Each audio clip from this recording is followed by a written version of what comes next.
Salam, axşamınız xeyir olsun. Dəyərli dostlar, hamınızı salamlayıram. Bugün canlı yayıma çıxmamızın özəl bir məqsədi var. Dostlar, hamısı bilirdi. Çoxunun da mənim kimi gözü yoldaydı ki, bu hadisə nə vaxt baş verəcək.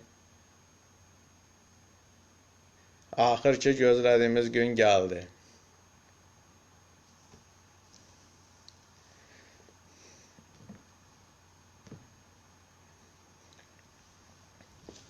Yeni qoşulanlar üçün bir daha salamlayıram. Sonra deməsinlər salamsız, kəlamsız söhbətə başladı. Salam, hamınızın axşamı xeyir olsun.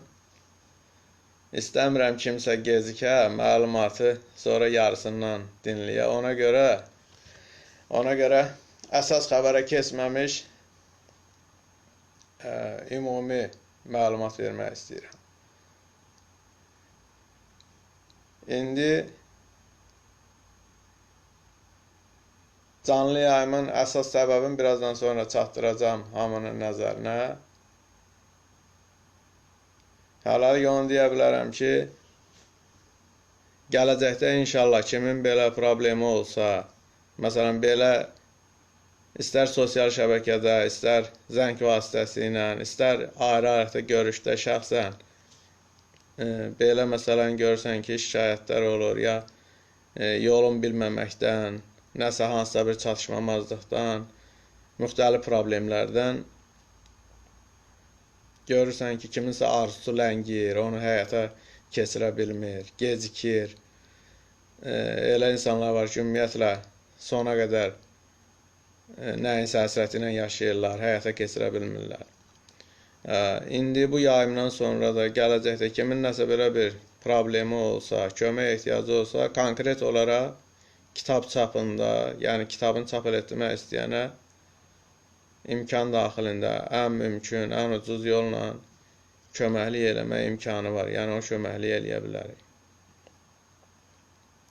İndi isə əsas canlı yayıma məqsədin sizə çatdırıram. Neçə vaxtı gözləyirdik, İldırım müəllimin kitabını çapa vermişdik. Müəyyən səbəblərdən biraz gecikdi. Çapa verənə qədər də biraz gecikdi. Çapdan sonra da biraz gecikdi. Ancaq nəysə, bunların hamısı artıq arxada qalmışdır və bu günləri kitab artıq əlimizdədir. İldırım müəllimi zəng eləyib təbrik eləmişəm. İsti hadisə yerindən. Və indi də dostlara göstərmək istəyirəm ki, buyurun, kitab artıq nəşr olunub. İldırım müəllimin kitabı. Adı da elə İldırım Əkbəroğludur. Kitab haqqında onu məlumat vermək istəyirəm ki, deməli, kitab xüsusi bir layihənin tərkib hissəsidir. Bu layihə nədən ibarətdir? Söhbət bəlkə uzun çəkdi, 5-10 dəqiqə, səsimin belə olmağına görə də hamıdan üzr istəyirəm. Bəlkə də etik qaydalara uyğun deyil, biraz kənardır. Bu cür efirə çıxmaq da düzgün deyildi. Ancaq İldırım müəllimin xatirinə, onun kitabına görə hansı vəziyyətdə olsa da dedim gərək mütləq bu günləri çıxıb bu sevinci, bu şad xəbəri dostlarla bölüşək. Kitab budur. Yəni, indi layihə barədə istəyirəm sizə ətraflı məlumat verim. Əgər kimlər xatırlayırsa, 92-93-də dəqiq var idi. Axırıncı dəfədə mən orada 95-ci ildə olmuşam. 95-in yayında, may ayı. Səhv eləmirəmsə, onda da var idi. Bakı Dövlət Universitetinin əsas binasına, əsas girişə girəndə, orada birinci mərtəbədə foyedə bütün belə sırayla tələbələrin, şəhid olmuş tələbələrin şəkilləri, portretləri asılmışdı o vaxt. Baxırdın, yəni heç aşağı kurs orada portreti şəkili yox idi. 4-cü kurs hüquq, 5-ci kurs tarix, cürbəcür fakültələr, 3-cü kurs, 4-cü kurs, 5-ci kurs, hamısı sonuncu kursun tələbələri idi. Təhsillərini yarımçıq qoyub getmişdilər döyüşə və şəhid olmuşdular. Onların portretləri, şəkilləri orada asılı idi. Həmin şəhidlərdən biri də Rövşən Hüseynovdur ki, o da həmin vaxt Bakı Dövlət Universitetində təhsilini yarımçıq qoyaraq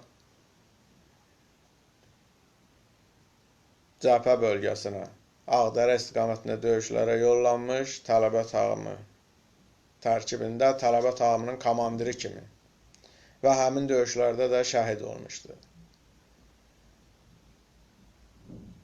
Şəhid olmuşdu, dövlətimiz sağ olsun. Yəni bu qiymətləndirilib Azərbaycanın ən yüksək adı səviyyəsində milli qəhrəman adını hal-hazırda ölümündən sonra Rövşən Hüseynov daşıyır. Ruhu şad olsun.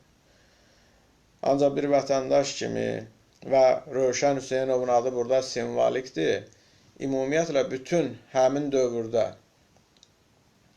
təhsilini yarımçıq qoyub cəbhəyə döyüş bölgəsinə yollanan tələbələrin adını ümumiləşdirmək, onların xatirəsini yad eləmək məqsədi ilə biz belə bir layihə həyata keçirdik.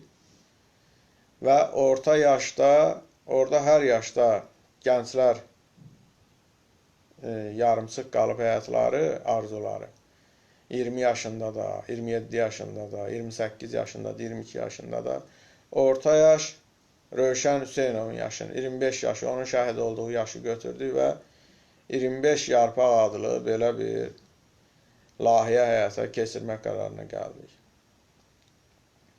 Yəni, Rövşən Hüseynovun adını daşıyan, onun xatirəsini əbədiləşdirmək məqsədi ilə həyata keçirilən 25 yarpaq layihəsi çərçivəsində bax bu kitab İldırım Əkbəroğlu Yazarlar jurnalının xüsusi buraxılışı şəklində ərsəyə gəlmişdir. Məqsəd burada yəni 25 rəqəminin, 25-in kimin üçünsə çox, kimin üçünsə çox az olduğunu nəzərə çatdırmaqdan ibarət. Yəni onların tək Rövşən Hüseynovun yox, ondan sonra aprel döyüşlərində də 600 balla universitetlərə qəbul olub, ali təhsilini müvəffəqiyyətlə başa vurub, heç diplomun almamış, məsələn, gedib şəhid olan bizim belə məzunlarda, tələbələr də olub. Allah hamısına rəhmət eləsin, hamısının ruhunu şad eləsin. Bu 25-in azlığın, çoxluğun diqqətə çatdırmaq, nəzərə çatdırmaq üçün məhz belə bu fikirdə dayandıq, bu rəqəmi seçdik. Və İldırım müəllimin özünün də məsləhətinə ona da xahiş edik ki, bir yığcam bir kitab halında görmək istədiyini 25 şeiri göndərəsiz. Və o özünü seçib göndərdiyi, məsləhət bildiyi şeirlər də bu kitabda yer almışdır. Buradan bir daha bu münasibətlə İldırım müəllimin özünün bir də təkrarən, indi buna yəqin nə vaxtsa baxacaq, bütün onun dostları həmişə dəstək olan, onu dəstəkləyən, yazılarını paylaşan, xüsusilə Lalə Mikailzadə, Təranə Məmməd və digər dostları hamısını bir daha təbrik eləyir, gözünüz aydın olsun deyirəm. Kimlər də kitabdan istəsə, indi sabah bunları çox istəsin göndərəcəm İldırım müəllimə. Yalnız kitabxanalar üçün, bir də indi buradakı dostlar üçün az bir qismini saxlayacam. Kimlər istəsə, şərh bölümündə yaza bilər, ya nəsə bir işarə qoyar, kitabdan istəyirsə, ona da yaxın günlərdə çatdıra bilərik. Sağ olun, var olun. Sonda bir də onu bildirmək istəyirəm ki, kimsə nəsə belə bir iş görmək istəsə, kitabın nəşr elətdirmək istəsə, yazıb neçə vaxta yığıb nəşr eləyə bilmir, kitab çıxarda bilmir, necə deyərlər lori dildə desək, onlara kömək eləməyə, əlimizdən gələn kömək eləməyə hazırıq. Sağ olun, var olun.